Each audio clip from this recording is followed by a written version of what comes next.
Welcome to Pitchside, the Mayo Sports Weekly. We told you last week we were going to have a very special guest. Yeah, today he's here. I've always said, me personally, he's the greatest. Scored 640 in, 14 seasons? I only played for, it felt like 14. I was about 11, 12 seasons. Yeah, maybe conceded 2 or 3 goals in Championship. Conor O'Callaghan, I think, and Peter Hart, was it? Con got 2 in Championship, and Shane Welsh got 1. Yeah, Okay. 3 in Championship, and then I think Peter Hart nailed me for my first one back in 14, and that hurt me badly, to say like, But if I was going to concede somebody, I don't mind Peter Hart. I know him very well, nice guy. But I guess you all know him. We're here in Toby's in Westport. If you come to Toby's the odd time, you might meet Lee. Very odd time. This is Lee Keegan, 5-time All-Star, Westport clubman and former Mayo footballer. I know it might be a bit hurtful this week, but we have to talk about last Sunday at Mayo and Donegal. And where were you watching the game? Actually, I was at home. I had a weekend off we had a family event on Sunday, so I got the weekend off RT. So spent it with the family and watched then the game at home.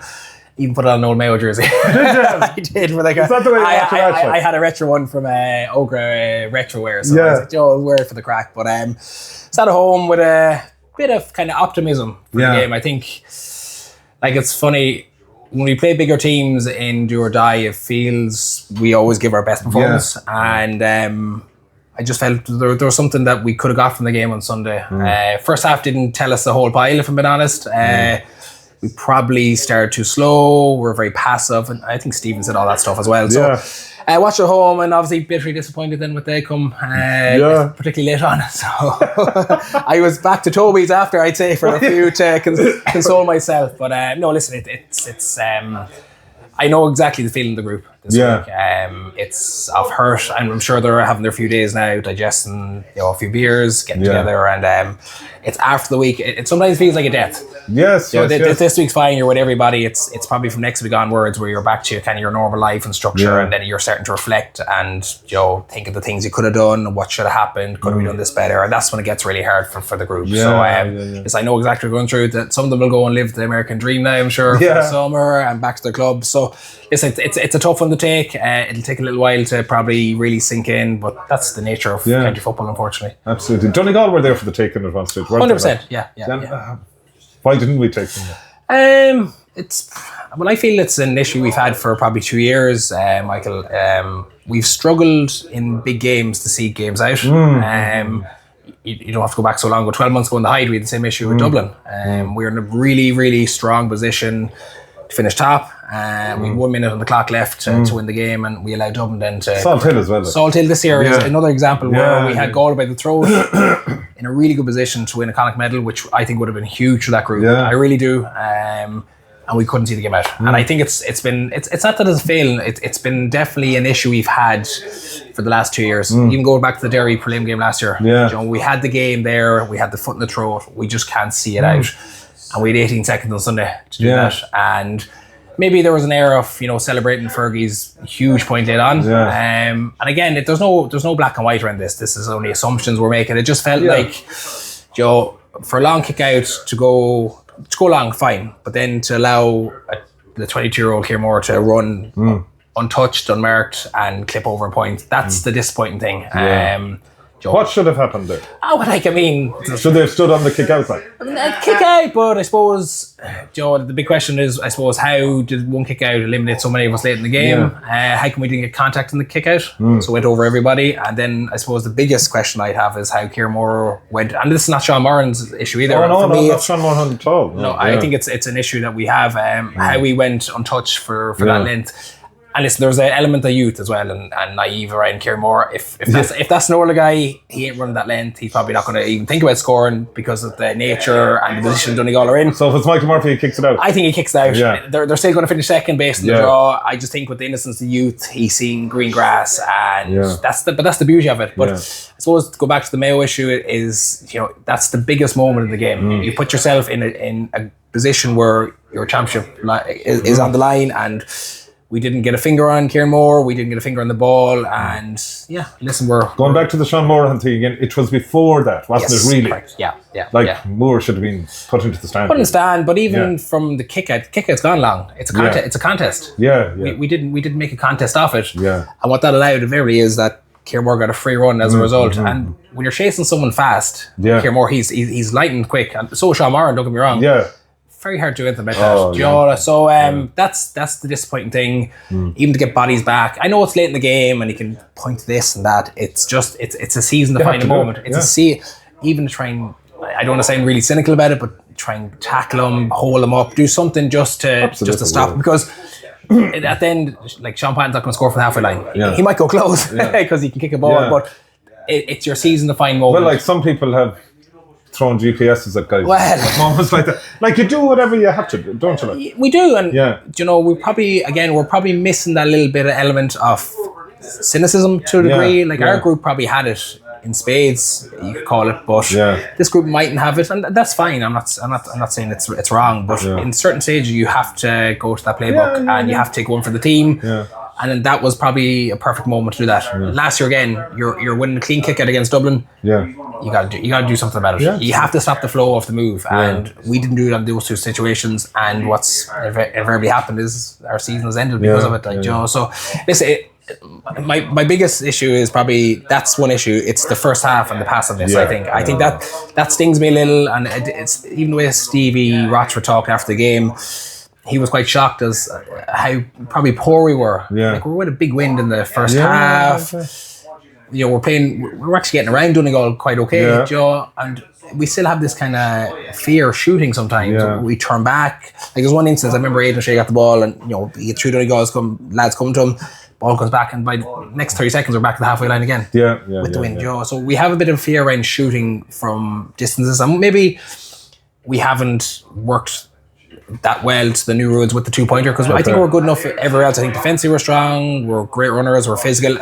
I don't think we've adapted to that 2-point, and stats don't lie about it. We're the lowest of any country, which speaks itself anyway. So I think that first half definitely cost us hugely. I think we put a lot of pressure on ourselves second half to catch up, and we put such effort in. I mean, man on man, physically, we're in their faces. But against the wind like that, sometimes it does take it out of you. Maybe that's what's contributed later in the game. Maybe we just didn't have the legs to catch Kieran Moore. So looking at the season as a whole, how does Lee Keegan or Michael Gallagher or whoever, how do we look at Mayo? Is it positive or negative, or a bit in between? It's probably negative in one way, because our last 3 years have been quarterfinal, Berlin quarterfinal, and we didn't get a group stage this year. Like, that Cavan game has cost our year, really. Do you know? I think we have a good enough squad. Funny enough, I wouldn't be as critical as a lot of people saying it's typical Mayo. It's not this typical Mayo. This is a new Mayo. Joe, a new style. We've new players. We don't have the same players we had before, and I think it's really unfair sometimes when people try to compare. We just don't have that, and that's totally normal. And look at other squads; they're the same way. Dublin is the same way now. So, I think it'll be really disappointing when you review the year overall. So we got to league final, which is good. Don't get me wrong. I would have probably thought maybe we would struggle this year in Division 1. Thought we did really well. Very poor in Division 1 league final. That's fine. You can get over that. But when it came to championship, we just never seemed to up the gears enough. And I think that was more evident. I think we took the Cont final really bad this year. I did. I think publicly, and I think as players, I just seen the reaction after. I think that one really stung us. I think there was an opportunity there, because Galway, they're at the different end of where they are at the moment. They are, because they're talked as big contenders, and that's rightly so with the squad they have and how close they're going. I think we had a great opportunity to really knock that and stop that kind of 4 in a row as well. That was a pivotal day. I think it was. I really do. I think it was a pivotal day, and we looked rightly hungover against Cavan. I think our attitude stunk. I'll have to be brutally honest. I don't think. I remember watching that game there. We didn't run, we didn't chase, we didn't tackle. It's just like we didn't want to be there. We want to be there, but we thought we were going to just tick the box. Similar to Kerry Me at the weekend. And in this new structure, in the new rules, it doesn't happen. It doesn't work that way, and that is probably, we're about a pivotal moment. That's probably what's cost us our year deep down. Now, you can look at the Kieran Moore moment, fine, but that Cavan game has really, really, it kind of irked me, because it was probably the perfect game for us to get back into it, get a year up and running, but we just looked like a team really like heavy-legged, looked like we had a heavy training session, looked like our attitude wasn't there, and we got caught. So to go back to your original question, Michael, I think overall you'll have to say probably disappointing. Yeah, okay. Like we're the 19th of June today, and we're not in championship. Summer's over and the kids are still at school. Yeah, I know, and the year's over in July, don't get me wrong, but not having Mayo outside the group stage, it just feels funny. Yeah, and you know, going into the playing quarterfinals this weekend, knockout football, and not having Mayo there, you know, it feels strange. And I think there's been a lot of negative flack around management in the days after, and certain articles coming out about them. That's not the time to do that. Yeah, okay. I really don't agree with that. The manager. So you don't agree with people saying, on a Monday, like, we're talking about new management when we have a current management. And like, it's such lack of respect for the panel and the management that's there. I think you need to let this digest. They need to do the review and then see what happens. I like talking about who's going to be the next manager or what are we going to look to do. That's the management team currently that need to look at that and look at themselves and see what they can do. And if they're there or not there, that's their own issue. But I think it's very rude, and it lacks a lot of class from certain people to start looking at management beyond what we have there. And I think you need to give them their space to breathe, let them go back to clubs, let them have their end of year meeting. It's not going to be a nice one, because we're talking about here. It's very disappointing, but I think sometimes you need just let the air clear out a little bit, and then let that group just have their moment, and then decide what's best. What the best outcome is. I just think we're very quick to jump on. Oh, we need to change. We need to change. We're impatient. We are, and that's locally, Michael, and that's nationally. Like there's probably because it's Mayo, and I said to you before you had this interview, I feel we air our laundry way more than any other county, and that's probably why we're in this position where we're always highly talked about, and more so in a negative way, not a positive way. And listen, the year has been a negative, but I just think it's so rude to start talking about the next successor and the players that are there, and if they're not good enough, so be it. That's fine. But let them work that out themselves, and then let the decision be made naturally, not this kind of this mud throwing that's going on. So, and a similar answer, I presume. Our old friend David Brady was on social media during the week saying he'd go down to Brafey if Aiden retires. He'd be at the house. I think there'd be a few of us at the house. But I mean, I was listening to an interview you did as well. And you said when it came to your time to step away, you did it on your terms. So it's the same for not just Aiden, but anyone, isn't it? Of course it is. And I think you let him breathe now. And like he's had a massive year. Massive. People have to forget Aiden is 35 years of age this year. You know, and he's still playing 70+ minutes at the highest peak against Donegal, who are contenders again. So one of the best players on the pitch. 100%. Like he was awesome at the weekend. He's been awesome all year though, and I think he is key to that group. I think if he's there next year, brilliant. And again, that's not putting words. I'd love to see him there again next year. I think he's so important for his experience, but he also he's a huge focal point for what they try to do and what they do well. He brings players into the game, and the problem for me is, and the club players, we have to try and mark him now for the club championship, which is a disaster. So there'll be great pictures though of the two of you. He gave me a toasting last year. So, but no, like I mean, like it's a testament to what he's done. And I know the work he does. I know how he looks after himself. I know how he trains. I know how he thinks about it. So if he's there next year, brilliant. I think he's just a good guy, isn't he? You know, like he is genuinely one of the good guys. I think people need to understand that, and what he is willing to give up to do what he does is a huge testament. And he doesn't want credit for it. He just loves donning the green, red and Mayo. That's what he loves doing. And if he's there for another season there, brilliant. If he's not, I think you have to respect that totally as well. You know, when you get to that certain age, life does throw different things at you outside of sport. You know, people have to realise this is a hobby. You could say, like, Joe, but if it is a case where he is something bigger, then it must be bigger. It must be more important to him. But as of now, nothing isn't more important than Mayo to Aiden. And I'm sure there's things and power with it, but it just shows the caring kind of guy he is, that he will think about it, and if it suits him, he'll go for it. If it doesn't, then that's for another day. So wearing the green and red, Lee, was that all that we think it is? It's a huge part of our life. It's still a huge part of my life. People might think I'm harsh sometimes, when I talk about Mayo. It's not. I do genuinely care about the Mayo group and because when we were there, you want to leave it in a certain place, a better place, and I think we did, and I still think it's in a good place. It can get to a better place, I think.